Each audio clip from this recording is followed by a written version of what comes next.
नेहा राठौर सवाल पूछ रहे थे। राठौर को डराने के लिए एफआईआर कर दी गई।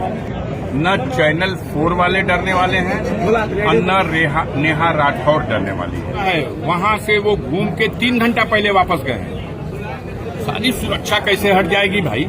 अच्छा, इस समय नेहा राठौर के ऊपर एफआईआर लिखी गई है, इसको किस रूप में देखते सवाल हैं आप? पूछ रही थी नेहा राठौर, सवाल पूछ रही थी। पुलवामा की घटना को लेकर सवाल पूछ रही थी। चैनल 4 वाले जो हकीकत है वो जनता के सामने परोस रहे थे, तो उनका चैनल बंद करा दिया गया और नेहा राठौर को डराने के लिए एफआईआर कर दी गई। न चैनल 4 वाले डरने वाले हैं और न नेहा राठौर डरने वाली है। कुछ सवाल थे, अब तो ऐसे ऐसे सवाल हैं और पूरे देश के लोग देख रहे हैं कि अगर सरकार जवाब देने में विफल है तो वो अपनी खीज निकालने के लिए अपने शक्ति का दुरुपयोग करते हैं। तो क्या ये सही मानते हैं इस चीज को, किस चीज एफआईआर लिखे जाने को? बिल्कुल गलत मानते हैं, घोर निंदा करते हैं। लोकतंत्र की व्यवस्था है। बाबा साहब भीमराव अम्बेडकर ने संविधान में ये अधिकार दिया है। हम सवाल सरकार से नहीं पूछेंगे तो किससे पूछेंगे?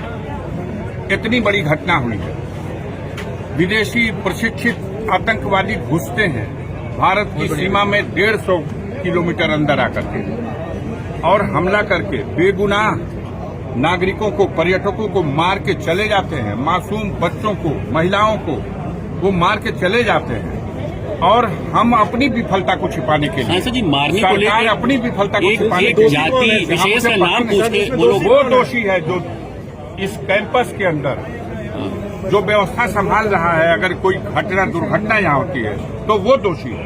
पूछा जाएगा कि चौकीदार कहाँ था, वो चौकीदार कहाँ था जब ये सीमा क्रॉस करके आतंकवादी आए?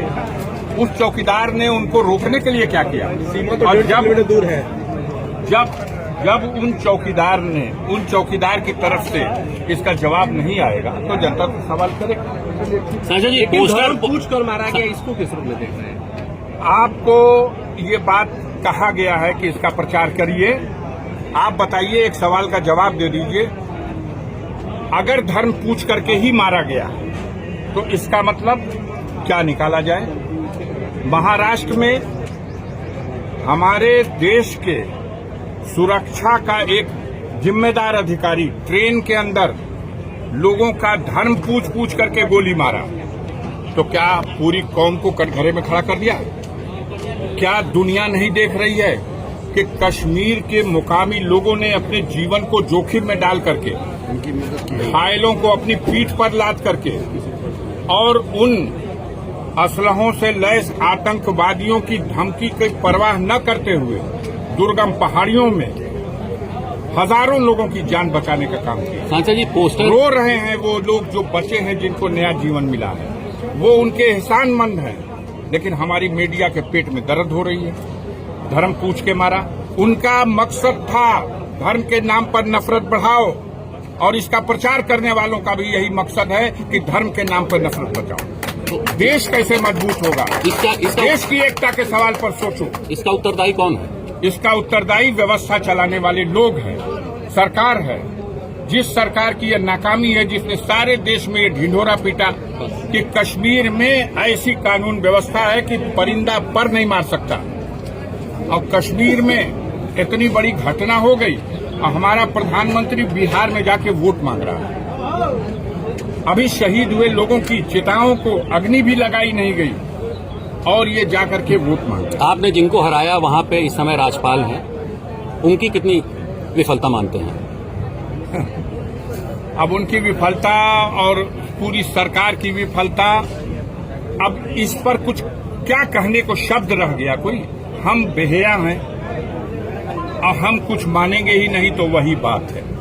इन लोगों को तो चुल्लू भर पानी में डूब मरना चाहिए, जिनके आह्वान पर सारे देश के पर्यटक वहां गए, उस जम्मू कश्मीर की वादियों में सैर करने गए, अपने परिवार को साथ लेके गए। हमें तो ये भी पता चला, आज द हिंदू अखबार ने लिखा है कि 3 घंटा पहले केरल हाईकोर्ट के 3 जजेस भी अपने परिवार के साथ वहां से गए थे, जो पिकनिक करने, वो लोग वापस लौट गए। तब तो बड़ा हादसा हो सकता है। बड़ा हादसा हो सकता था, क्योंकि उन जजेस के ऊपर ये भी उस स्टोरी में आ रहा है।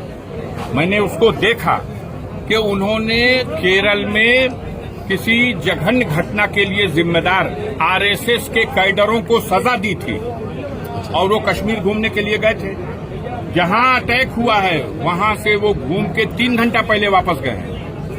सारी सुरक्षा कैसे हट जाएगी भाई? अच्छा, कश्मीर में चप्पे चप्पे पर फौज है, हमारी 10 लाख फौजें वहां हैं, और वहां पर जहां 2000 लोग हैं पर्यटक, और उनके सुरक्षा का कोई